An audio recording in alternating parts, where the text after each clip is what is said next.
know me. I'm just ready to read some stories. Let's just sit my bottom down here. I'm ready to read another story from Winnie's storybook. Would you like to join me? Goody! Oh, I thought you were going to say no. Now, today's story is called Snow White and the Seven Dwarves, but Winnie's version, the best version. Now, let's see.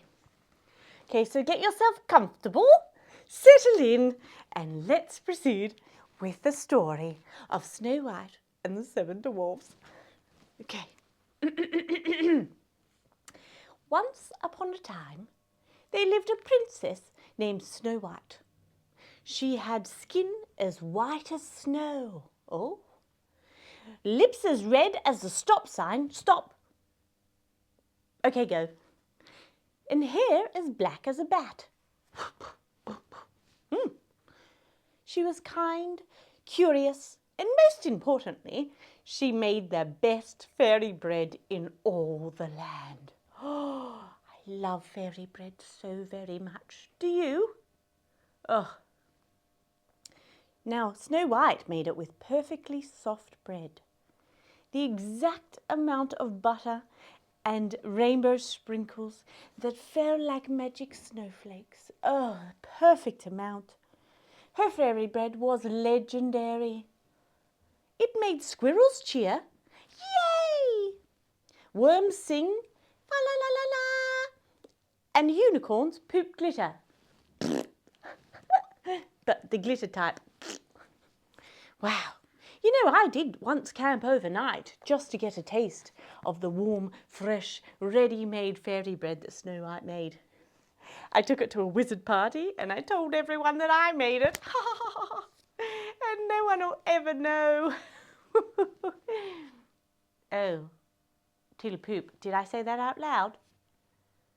Oh, well, don't tell anyone. Ugh, pish posh matters not. All I can say, it was very good. Oh, right.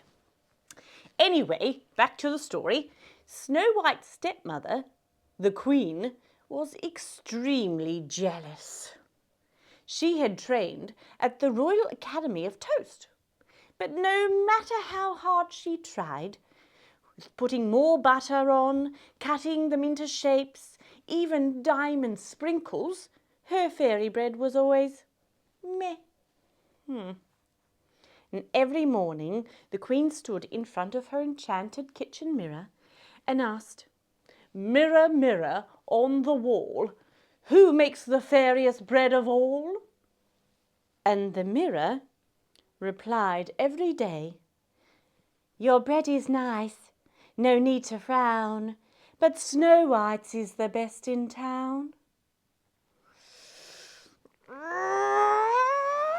She was so mad. God! Now, can you show me your mad face? Go on. Oh gosh. Are you really mad? Oh, I can't tell. You look so mad. Don't be mad. I was just pretending. Oh, you were just pretending. Oh, phew, that's a relief. You got me there. Now the Queen went on to Whiz-Tasker and hired a rubbish removalist to get rid of Snow White and her fairiest bread for good. Oh, she really does not want Snow White around. Luckily for Snow White, the removalist had a soft spot for singing worms, fa la la, and unicorns poop. So instead, he told Snow White to run far away into the forest to hide from the Queen's evil jealousy.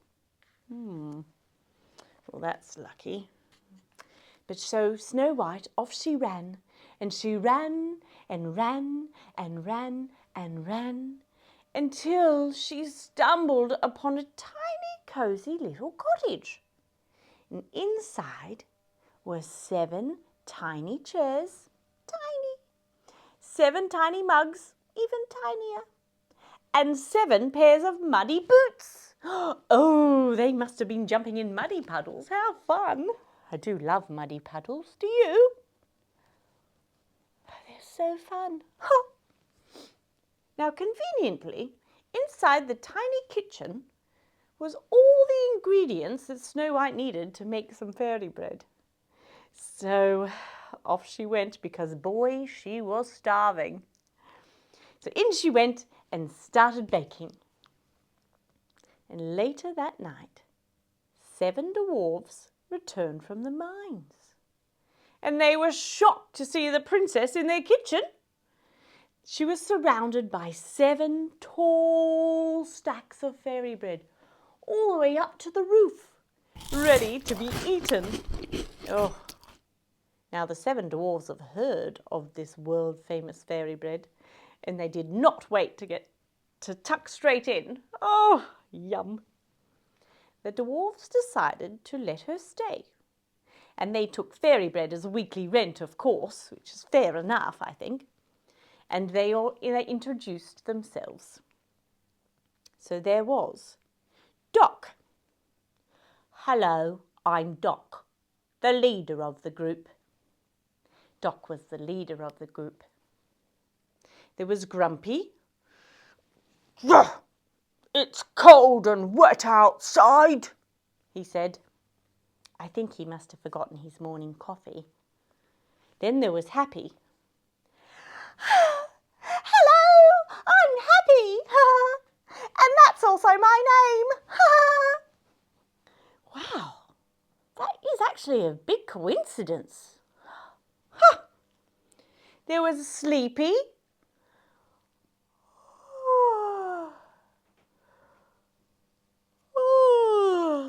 Oh my, I think it's catching. Are you tired too? Shake it off. There was Bashful. Hello, I'm Bashful. He was very shy. Do you get shy sometimes? I do sometimes too, especially when I'm meeting new people like Snow White. Oh, gosh. Who else was there? There was Sneezy. Shoo! Oh, bless me and hello, he said. Now, Sneezy was allergic to everything, especially flowers, and self-raising flour too. That's no good. And there was the last dwarf was named Dopey.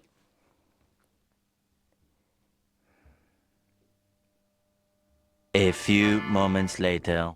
What? Sorry, what were we doing? Oh, reading a story. Got it. Now 7 White. I got them muddled. Gosh, I think I'm Dopey. Snow White and the 7 dwarves lived happily with full bellies for a good while, until word got back to the Queen that the fairiest bread was still being made. Oh, so back onto Wiztasker she went, where she hired a lovely wizard named Winni to make her a sleeping potion.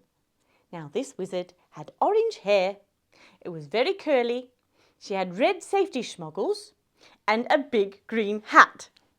She looked just like me. Wait. Hang on. Winni? That is me! Oh dear. Oh my, I remember the Queen. Oh, she tricked me. She said that she had a bear, her pet bear, had trouble sleeping through winter, so she got me to make her a sleeping potion that would knock him out for years. Oh no. What did she do? What did I do? Oh gosh, let's read on. What happened? The Queen mixed the sleeping potion into a big glass of apple juice, the princess's favourite drink, oh dear, and headed into the woods, disguised as an apple farmer. Oh. She offered Snow White the shimmering blue glass of apple juice that practically screamed, "Bad idea." Oh yes. Blue apple juice, that is a bit bad idea, isn't it? Snow White, confused by the blue colour, but being polite and thirsty, took a huge slurp. Can you give me a big slurp? and thunk. Down she went, snoring.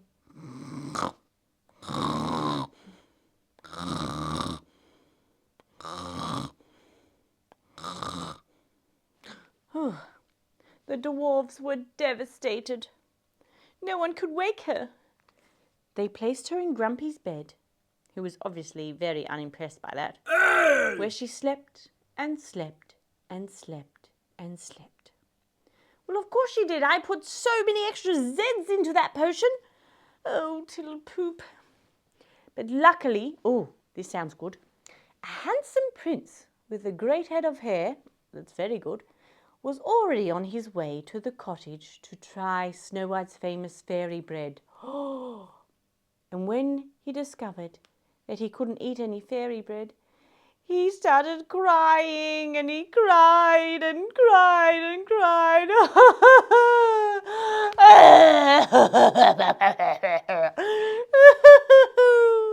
And he cried some more. He must have been very hangry. I understand that. Tears flew all over the room, pew, pew, pew, and even snot flew out of his nose, until suddenly Snow White sat up with a jolt. Who's making all that racket? I was having a nice dream about apple juice. Oh, that's right, the antidote.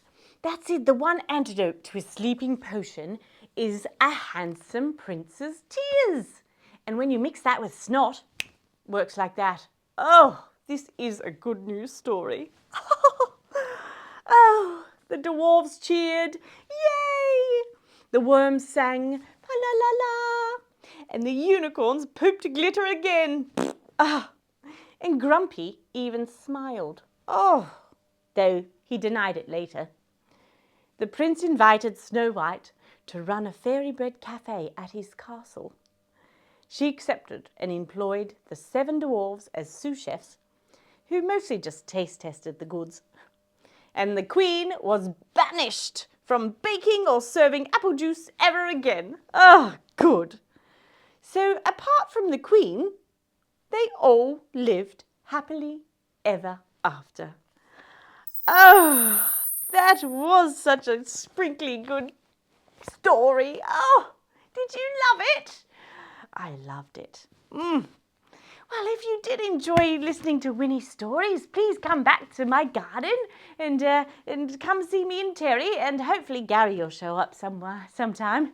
But I'll hope to see you again for another Winnie story. Bye, potatoes. Bye.